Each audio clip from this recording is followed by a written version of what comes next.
वीना गोयल जी। श्री हरिवंश। गुरुदेव राधे राधे। श्री हरिवंश। प्रभु, यदि साधक भगवत प्राप्ति करना चाहता है और पूर्व जन्मों के किसी अपराधवश कोई शारीरिक रोग भजन में बाधा हो तो हाँ, उपाय। पहले इसका उत्तर ले लो। आज का सत्संग सुना? आज के सत्संग में था भगवान आपके वर्तमान के देखते हैं, पूर्व जीवन को नहीं देखते। तो आपने सुना सत्संग? आज सुना? नहीं सुना, इसलिए प्रश्न किया। सत्संग एक अमूल्य वस्तु, यदि सुने तो प्रश्न ही न रह जाए। ध्यान दो, सत्संग में आज एक वचन था कि भगवान वर्तमान के जीवन को देखते हैं, पूर्व के जीवन में नहीं। ये कितना पापी रहा है, नीच रहा है, ये नहीं देखते। अभी मेरा भगत है, भजन कर रहा है, ये देखते। इसी से कल्याण हो जाता है। पूर्व के पाप तो भगवान के शरणागति से नष्ट हो जाते हैं। भगवान पूर्व को नहीं देखते, वर्तमान के संबंध को, वर्तमान के भजन को, वर्तमान के आचरण को देखते हैं। इसीलिए कोई भी भगवत प्राप्ति कर सकता है। कि मान लो हमारा पूरा जीवन गंदी बातों में व्यतीत हो गया, आज से हमें पश्चाताप हुआ, सत्संग सुना, आज से भजन शुरू कर दिया, तो आज से हमारी भगवत प्राप्ति की यात्रा शुरू, हमें भगवत प्राप्ति हो जाएगी। क्योंकि आज से हम शुरू किया नाम जप करना, किसी भी श्वास में नाम जप करते हुए शरीर छूटा, भगवान की प्राप्ति हो जाएगी। तो ये आप विश्वास मानो, भगवान वर्तमान के भजन को देखते हैं, पूर्व की बात आज सत्संग में सुना था ना। हाँ, सत्संग अगर ध्यान से सुनो तो काफी प्रश्नों का उत्तर सत्संग में मिल जाएगा। और शारीरिक रोग हो तो महाराज जी भजन में जो बाधा होती है पूर्व के कर्मों के अनुसार, तो उससे मुक्ति करके कैसे? नहीं, शरीर में ज्यादा प्यार करने से परेशानी होती है। 3 बच्चे हैं ना, इसलिए उससे भी मुझे पाप ही लगा होगा। मैंने ये कह रहे हैं कि अभी शारीरिक कष्ट या रोग भी प्रकाशित हुआ है। हाँ हाँ, पर सबका पालन पोषण भगवान करते हैं। मान लो जिनके माता पिता पधार जाते हैं तो उनकी संतानें ऐसा थोड़ी कि वो बड़ी नहीं होती, उनका पालन पोषण नहीं होता, वो फुटपाथ में आ जाते हैं, ऐसा नहीं। भगवान सबका यथा योग्य कर्म के अनुसार भरण पोषण करते हैं। जितना आपसे बन सके उतना कीजिए, नहीं आप देखिए अपने आप सब होगा। भगवान अपने आप पूरी सृष्टि का पालन पोषण कर रहे हैं। आपके तो 3 बच्चे हैं, भगवान के तो तीनों लोक के बच्चे हैं, सब तीनों लोक का पालन करने वाले स्वामी हैं। तो आप चिंता मत करो, नाम जप करो। और शरीर के दुख सुख तो भोगने पड़ते हैं। जो शरीर रचना के समय दुख सुख लिख गए ना, वो देखो बड़े बड़ों को भोगने पड़ते हैं। तो इसलिए उसकी तरफ से तो ज्यादा मतलब आसक्त ना हो कि हमारा शरीर स्वस्थ हो जाए फिर भजन करें, ऐसा नहीं है। अगर प्रारब्ध आ गया भोगने का तो भोगना ही पड़ेगा, बड़े बड़ों को भोगना पड़ता है। अगर मन में भगवान का भजन ना हो तो शरीर के कष्टों में इतना दम है कि जीव मृत्यु मांगने लगता है।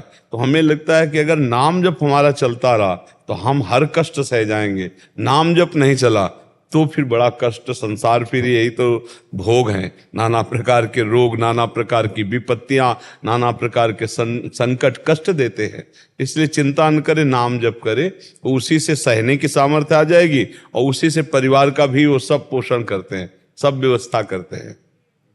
के कारण ये सब कुछ ना हो रहा हो। भ्रूण हत्या हुई है हमारे द्वारा, तो कहीं इसी के कारण तो नहीं हो। खैर, हम ये तो जरूर बार बार सब गृहस्थों से प्रार्थना करते हैं कि ये जो आप गर्भ हत्या, भ्रूण हत्या करते हैं, ये महापाप के अंतर्गत आता है और ये आपको दंड देगा। आपके परिवार में, आपके शरीरों में ये नाना प्रकार के विघ्न पैदा कर दे। सोचो, आपका छोटा सा बच्चा, संतान जो आपके गर्भ में पल रहा है, आप उसे नष्ट कर दें तो पाप नहीं बना?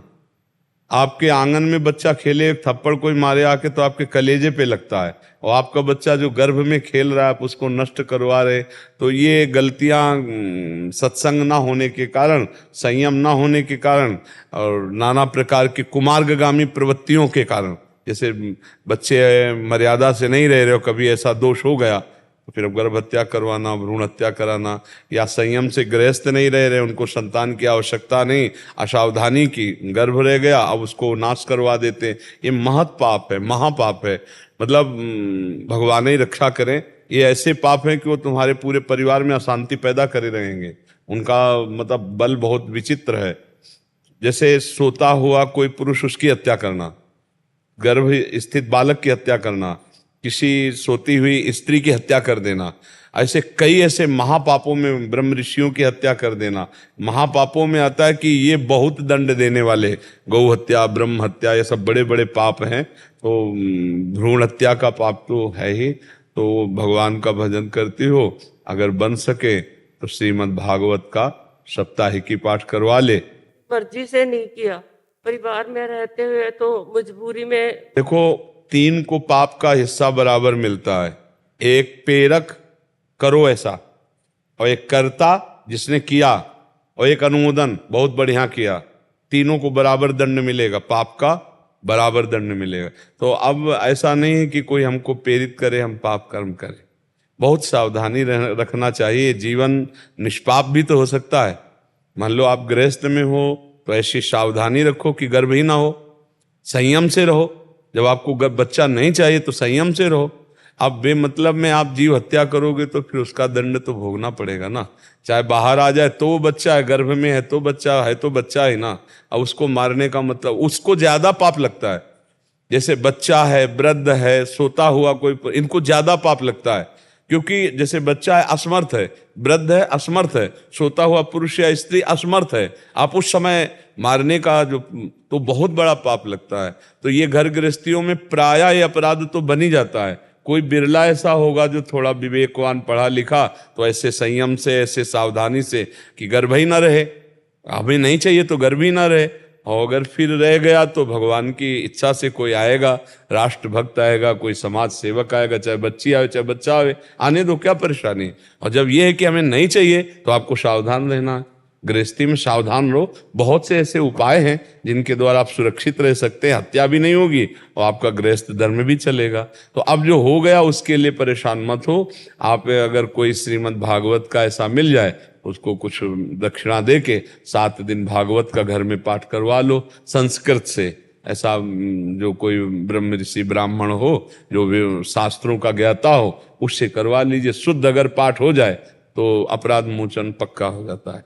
पर ये हम कोई पद्धति नहीं बता रहे, हम कह रहे हैं भूल चूक से हो गई या मतलब उस समय ज्ञान नहीं था तो उसके लिए प्रायश्चित है।